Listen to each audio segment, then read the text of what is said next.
매일 성경과 함께하는 오늘의 큐티 시간입니다. 8월 31일 오늘의 말씀은 시편 94편 1절에서 23절입니다.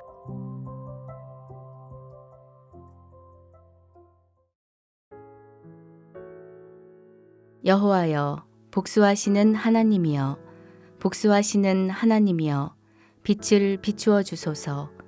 세계를 심판하시는 주여, 일어나사 교만한 자들에게 마땅한 벌을 주소서. 여호와여, 악인이 언제까지 개가를 부르리이까? 그들이 마구 짓거리며 오만하게 떠들며 죄악을 행하는 자들이 다 자만하나이다.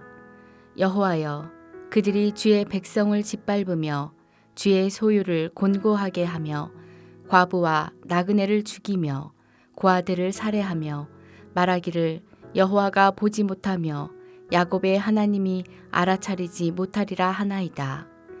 백성 중에 어리석은 자들아, 너희는 생각하라. 무지한 자들아, 너희가 언제나 지혜로울까? 귀를 지으신 이가 듣지 아니하시랴. 눈을 만드신 이가 보지 아니하시랴. 뭇 백성을 징벌하시느니 곧 지식으로 사람을 교훈하시는 이가 징벌하지 아니하시랴. 여호와께서는 사람의 생각이 허무함을 아시느니라. 여호와여, 주로부터 징벌을 받으며 주의 법으로 교훈하심을 받는 자가 복이 있나니 이런 사람에게는 환난의 날을 피하게 하사 악인을 위하여 구덩이를 팔 때까지 평안을 주시리이다. 여호와께서는 자기 백성을 버리지 아니하시며 자기의 소유를 외면하지 아니하시리로다. 심판이 의로 돌아가리니 마음이 정직한 자가 다 따르리로다. 누가 나를 위하여 일어나서 행악자들을 치며 누가 나를 위하여 일어나서 악행하는 자들을 칠까? 여호와께서 내게 도움이 되지 아니하셨다면 내 영혼이 벌써 침묵 속에 잠겼으리로다. 여호와여, 나의 발이 미끄러진다고 말할 때에 주의 인자하심이 나를 붙드셨사오며 내 속에 근심이 많을 때에 주의 위안이 내 영혼을 즐겁게 하시나이다. 율례를 빙자하고 재난을 꾸미는 악한 재판장이 어찌 주와 어울리리이까? 그들이 모여 의인의 영혼을 치려 하며 무죄한 자를 정죄하여 피를 흘리려 하나. 여호와는 나의 요새이시요 나의 하나님은 내가 피할 반석이시라.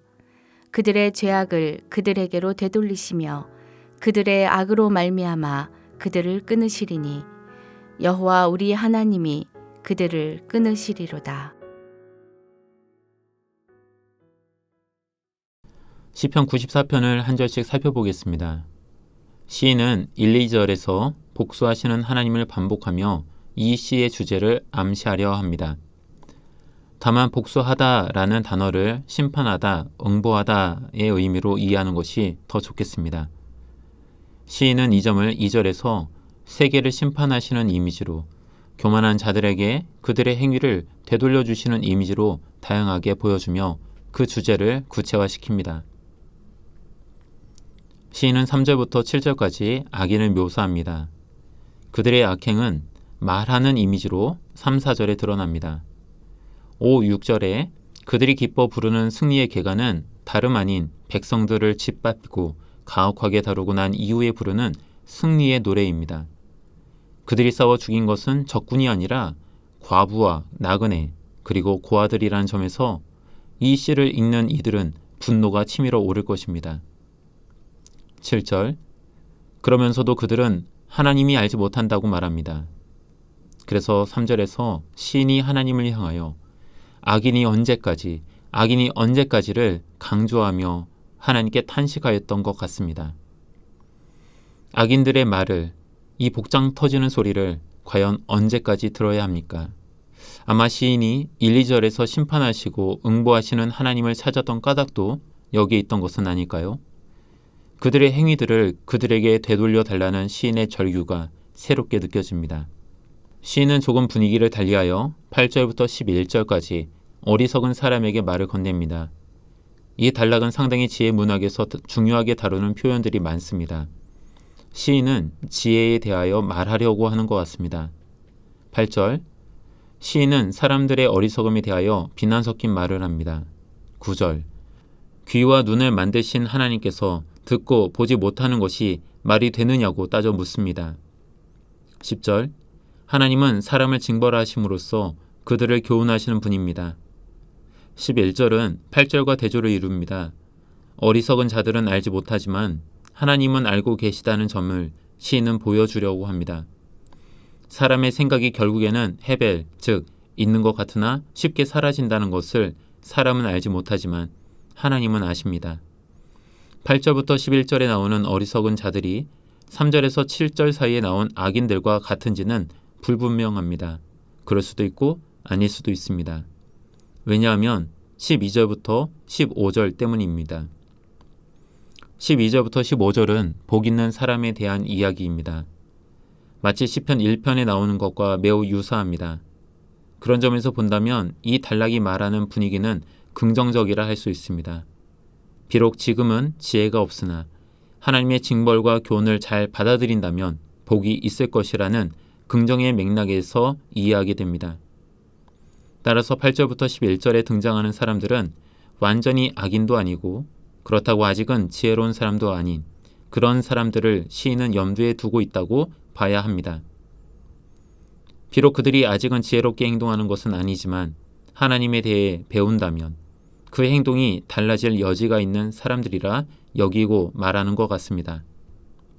13절, 시인은 하나님의 지혜를 배운다면 악인의 위협으로부터 안전할 것이라고 말합니다. 14절, 왜냐하면 하나님께서는 그들을 자신의 백성으로 자신의 소유로 여기시기 때문이라고 말해줍니다. 15절, 결국 하나님의 심판은 그 사람이 행동한 대로 돌아가기 마련이라고 시인은 노래합니다. 악인에게는 그들의 악행이 돌아갈 것이고 지혜로 마음이 정직한 사람이라면 그들의 정직한 행동이 그들에게 돌아올 것이라고 말합니다. 시는 다시금 분위기가 달라집니다. 16절에서 시인은 자신을 위해 악인들과 싸울 사람이 누군지 묻습니다. 하지만 시인에게는 이미 답이 정해져 있는 듯합니다. 17, 18, 19절을 통해 자신을 위해 악인들과 싸울 분은 다름 아닌 하나님이라고 못 박듯이 말합니다. 20절, 21절, 어떻게 보면 세상에서 가장 정의롭고 정직해야 할 장소가 법정이지만 시인이 마주 대하고 있는 현실은 그렇지 못한 듯합니다. 가장 정의롭고 정직해야 할 재판관조차 악한 사람이라고 말해줍니다. 어쩌면 시인은 과장법을 통해 세상에서 가장 정의롭고 가장 정직하게 행하시는 분은 오직 하나님 한 분밖에 없음을 노래하고 싶었는지 모릅니다. 그러한 노래가 22절과 같이 다시 한번 울려 퍼집니다. 여호와는 나의 요새이십니다. 나의 하나님은 내가 피할 반석이십니다. 시는 마지막 23절로 끝을 맺는데 23절은 1, 2절의 내용과 매우 유사합니다.